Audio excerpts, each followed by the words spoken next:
સદગુરુ મહારાજની જય.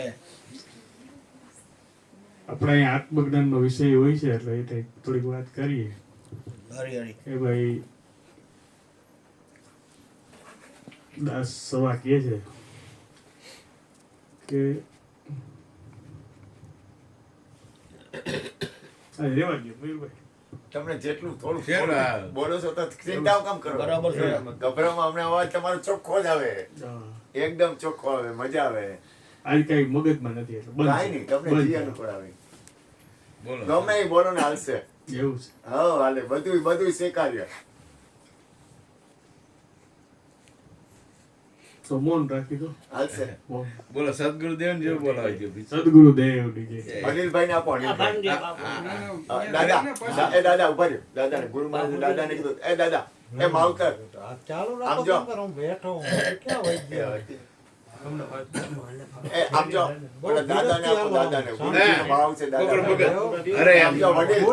અરે એ હવે પછી બોલશે, હાલે વાંધો નહીં. પછી બોલ. વાહ ગોરધનભાઈ ને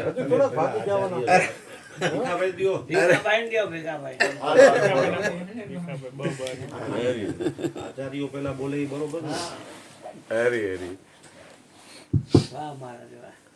બોલો સદગુરુદેવની એક બેન ને ભણતર કરતા કરતા ડિગ્રી મળી, 25 વર્ષ થયા. પછી એને 25 લાખ રૂપિયા ખર્ચો થયો એના બાપને દીકરીને ભણાવવામાં. તો એને ડિગ્રી મળી તો આમ ઓર્ડર આવ્યો ને આમ ધણીનું માગું આવ્યું, બરાબર. એટલે ધણી સદર મળ્યો એટલે ઓલી દીકરીને બેની મુલાકાત કરી બે માણાએ, તો બેને ઓકે થઈ ગયું, બે એકબીજા પસંદ થઈ ગયા. પછી શરત કરી ભાઈ હવે આ ડિગ્રી નોકરી કાંઈ કરવાનું થતું નથી. દીકરીનું મન માની ગયો અને મન માનતો ધણી મળી ગયો. એમ જા આના જેવો સમજી ગયા. પછી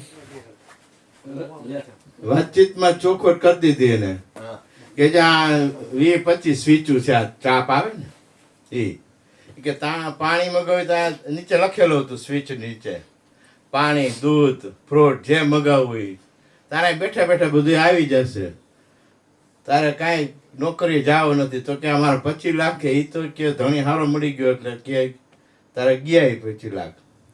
તો કે ઓલી બાઈ કે પરણી ગઈ પછી કે મારે કરવાનું શું કે હવે આટલી બધી તમે સગવડ આપી, એટલું મેં ભણતર કર્યું, એટલું આ સગવડ કે મારે કરવાનું એ કે તારે કાંઈ નહીં કરવાનું, તારે મારી સામું જોયા કરવાનું, તારે મારી સામું જોયા કરવાનું અને મને રાજી રાખવાનું. જે ગુરુએ મુદ્દો આપ્યો એને સામું જોયા કરવાનું. કારણ કે પ્રેમથી પકડશું તો જ પકડાય છે સહજ. હરિવ્યાપક સર્વત્ર સમાન આપા પ્રેમથી પ્રગટ કરી હોય મેને જાના. સમજી લો, નકર મન વિસરી જાય છે.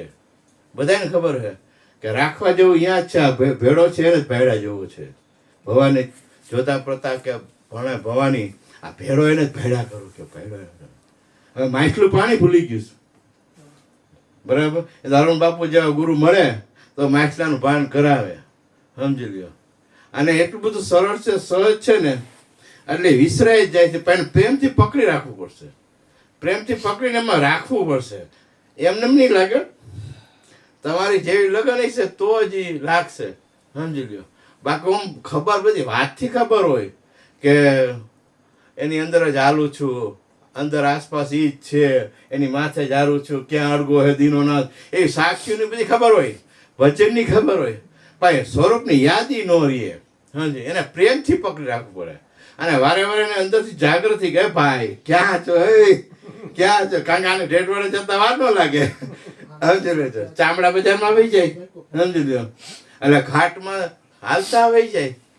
પણ પ્રેમથી પકડી રાખવું પડશે કે મારો ગુરુએ 3 લોકના નાથે એક શબ્દ ગુરુદેવ કે તાકા આનંદ વિચાર થગે મુનિ પંડિતા જન વેદ ન પામે. એક જ શબ્દ એ કે બસ તું મેં તને દીધું છે, આ કલ દેખી કાતો ગુરુગમ છે, આઠે પોર ધંધો. અહીંથી નજર હટાવતો નહીં, પણ પ્રેમ વિના નહીં પકડાય. છે સહજ પણ પ્રેમ વિના નહીં પકડાય. અને મનાય નહીં, જોકે મનાતું જ નથી. એને એકવાર ગુરુએ કીધું કે આ તું નથી ને આ તું છો, ઈ નહીં મનાય. વાતમાં કાંઈ માલ નથી, હા વહેલું હે.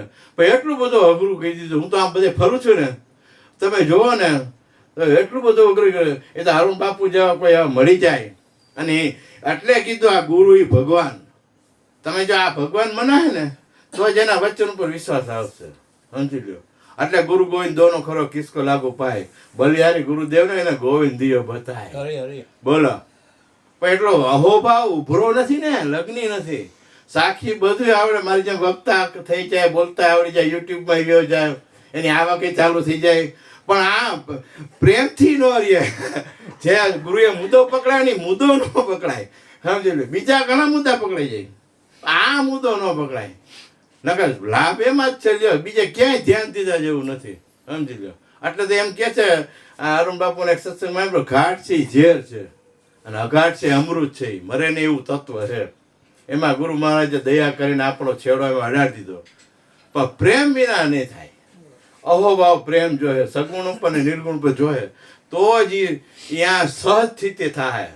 અને સ્થિતિ વિના સારું મજા નથી આવે. એમ કે ગમે એટલા વક્તા છે, ગમે એટલા જાહેર થઈ જાય, પણ જાહેર પદમાં જ્યાં સુધી આપણી સુરતા નહીં હોય ને ત્યાં તમને ઘરે બેઠા આનંદ નહીં હોય. આવા માહોલમાં ઠીક છે, હાલો વખાણ થઈ જાય, ભીખુ બાપુ બહુ જ્ઞાની બધે થઈ જાય. પણ ઘરે ઓલો ઉમરાની અંદર મેળા કરવાનું રહે. ગયા બોલો સદગુરુ દેવની જય.